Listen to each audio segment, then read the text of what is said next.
guys, welcome back to our smallholding adventure. For those of you that are new here, my name's Tracy, and today I want to show you the unboxing of a present that I got for my 40th birthday from my husband just before Christmas. So here on the smallholding this year, we're going to be trying to grow a year's worth of veg. In order to be able to preserve a year's worth of food, one of the options that we've invested in is to pressure can.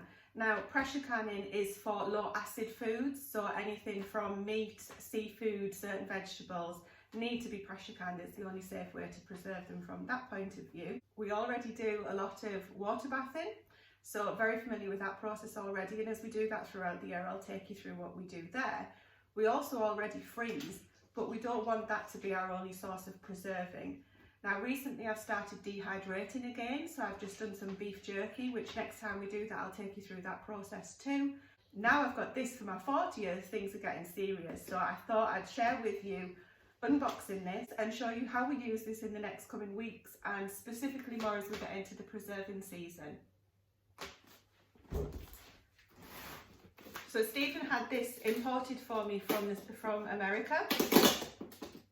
He's already opened it to check everything was okay and actually took out the book, the very important handbook that you get with it, but I haven't, so this is the first time for me. So it says the mason jar capacity is 26 half pints, 20 pints and 7 quarts. So the liquid capacity of the overall container is 23 quarts, which is about 21.8 litres. And this is the Presto 23 quart pressure canner. This is ridiculously exciting for me. Okay, hang on. I don't know which way up this needs to go. This way, I think.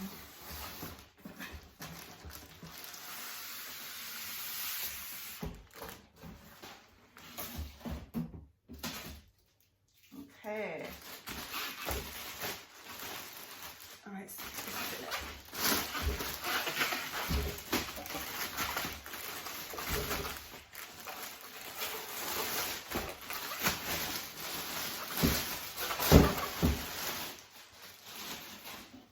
I'm laughing because the dogs fell asleep on the chair behind the camera and she's in such an uncomfortable position.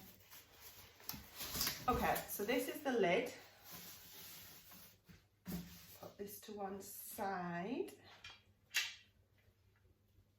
Okay, that's what that looks like at the moment. Now, one of the first things you need to check is that the little vent here is totally clear.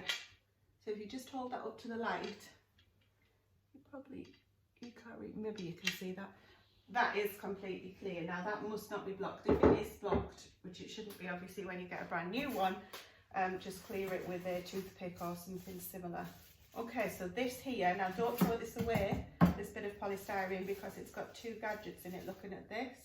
So that looks like the pressure indicator. The actual proper name for that I shall tell you now. The pressure dial gauge. So that shows you in the book exactly what's what. So that's the pressure dial gauge. And this other bit here is the pressure regulator, which acts as a safety device to prevent pressure in excess of 15 pounds from building up in the canner. So a bit of information to know about us. We are at sea level here, well, a couple of 100 feet maybe above sea level, but certainly not over 1,000 feet, so we won't need to make any adjustments there. Wow. Okay. Clicked onto this video by mistake and I'm wondering why a 40-year-old woman's getting excited over a pressure canner. There's worse things in life. Okay, so this is the rack that goes on the bottom. That's what you sit your jars on. So that's the canning cooker rack, which is placed on the bottom of the canner to hold jars off the bottom of the unit while canning. The canning cooker rack must always be used when canning. It's used, and it can also be used for steaming food. It can also be used to hold food such as vegetables out of the cooking liquid, allowing several foods to be cooked at the same time. So remember, although this is a pressure canner, other people have other uses for it as well, which at the moment we won't be using it for anything other than pressure canning. We've got lots of other ginormous pots that we will use for those purposes. So this for us is just to be pressure canned in. So now I'm going to have a quick look through the book with you, show you exactly what you get with this. So this is just a caution warning guide that you should never attach it to a gas burner or anything like that. Now, it's also worth noting that this isn't the canner that is compatible with induction hobs. You do get a different one. I think it's in a part blue box for that. So if you're looking to buy one, make sure you know what version you're buying. There's another important bit of extra information that's obviously been added after these have been printed, talking about if you're above 8,000 feet and if your processing time exceeds 1,000 minutes or an hour and 40 minutes, which we can go back to that if that's the case. So there's a very important bit of information here before using the canner for the first time. So let's look at that now. So it says remove the sealing ring by pulling it from the sealing ring groove. So remove the sealing ring by simply pulling it from the sealing ring groove. Okay, that was easy. Wash the cover, body and sealing ring with hot soapy water to remove any manufacturing oils. Rinse all parts with warm water. Replace the sealing ring in the sealing groove, making certain to fit the ring under the stop tab located on the inside rim of the cover, which they've got a figure to show you how to do that. So I'm going to go and wash these now and I'll come right back. Okay, we're all washed now, so we're going to get this put back in. And it says make sure it's located under the stop tab, which if you can see here, can you see that? There's just a gap underneath that we need to make sure the sealing ring goes back under. So this looks as though it can go on either way. I did have a look when I took it off and that seems to be the case. It came off really easily, so I suspect it should go back on really easily. Okay, there we go. The next part is to check the air vent and cover lock, which is this here. So you see that moves up and down. Okay, so let's get this out and see what that's all about. Remove the nut, metal washer and white compression gasket. Okay, so those three things there. There's two things on that, one underneath the white one. Then turn the cover upside down, starting from the bottom. Starting from the bottom, insert the threaded end of the dial gauge up through the hole in the centre of the cover until the metal base rests on the cover. While holding the dial gauge in place, position the gasket. The gasket should rest within the cover hole. So I've just screwed that on underneath. The little white part has gone partly within the lid, keeping that nice and secure. Okay, that can be put down. Okay guys, that's now the canner put together, ready to test out.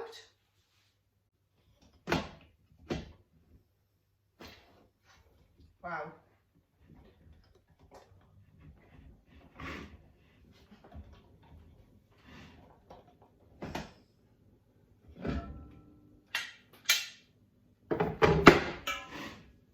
Okay, so I've just tried to put the lid on this for the first time and it was really difficult. So one thing it does say in the book is that you can line these bits here with a bit of vegetable oil just to make it a little bit easier to manoeuvre once it's on. So I'm going to give that a try and come back to you and let you know if that worked.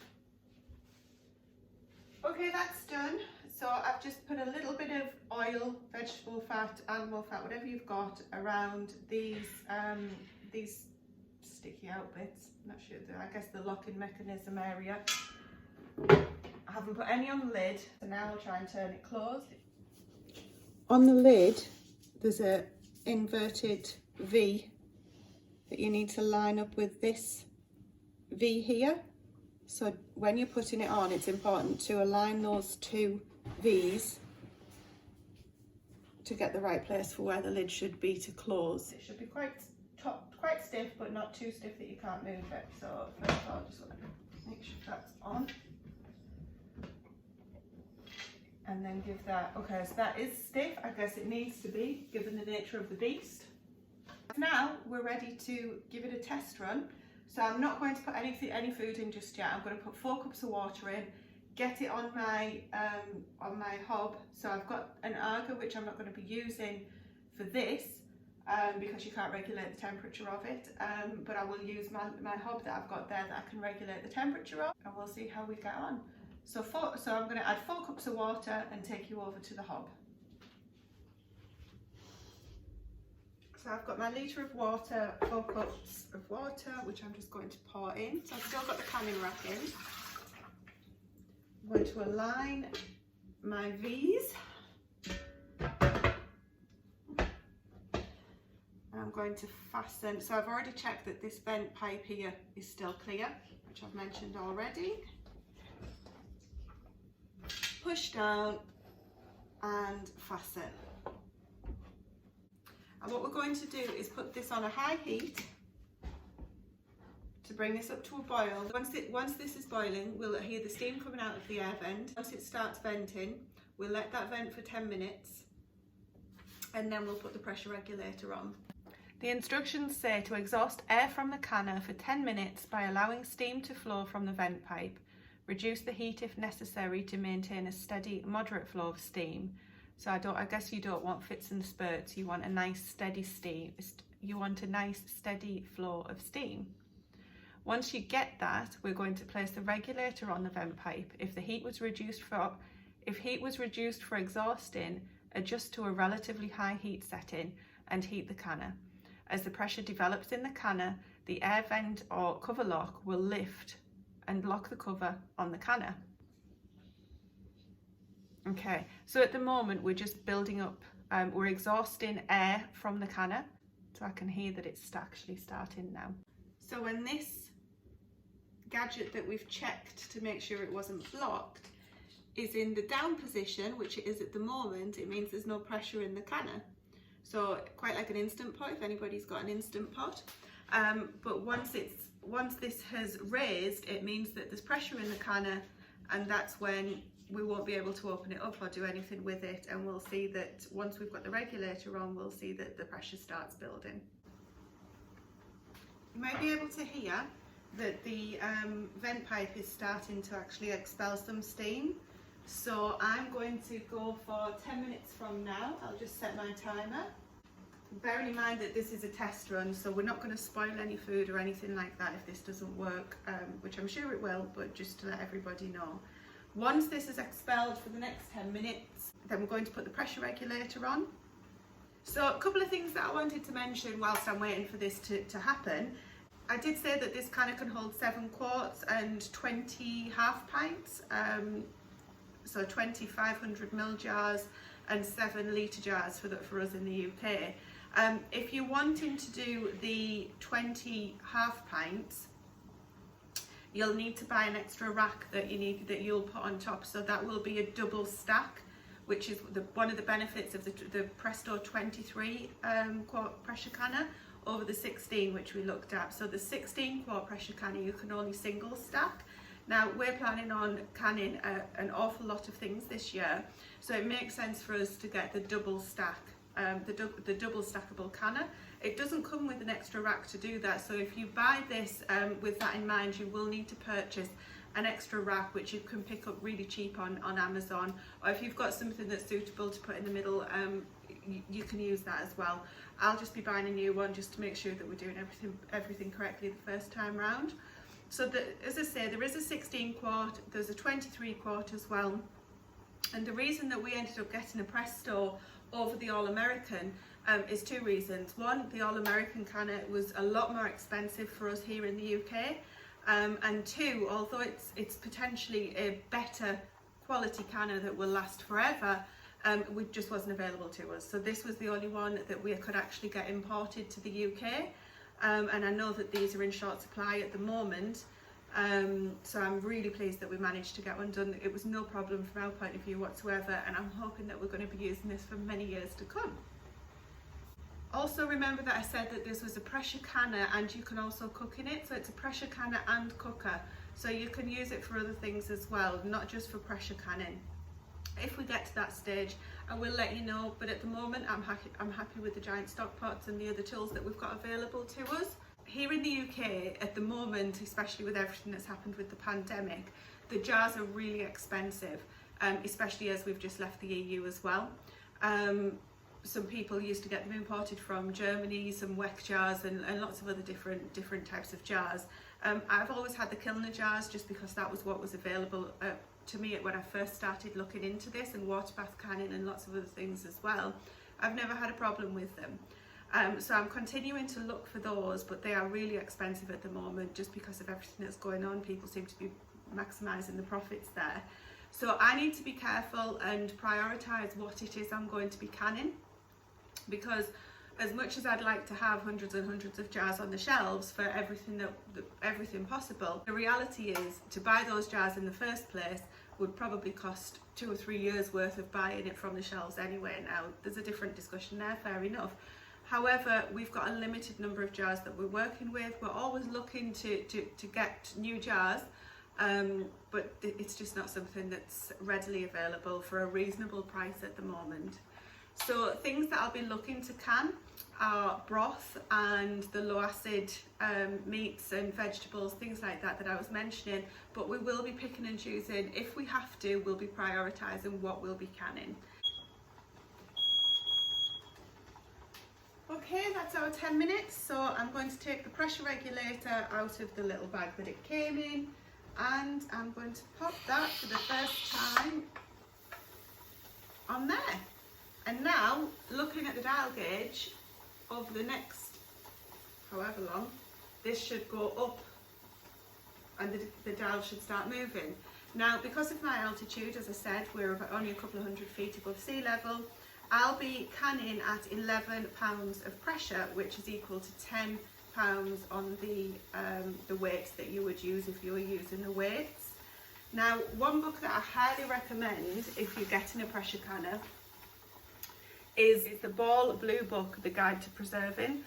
This is a fantastic resource to have, and it's jam-packed with information. There's 500 and odd recipes in here as well, but it just tells you all of the basics that you need to know.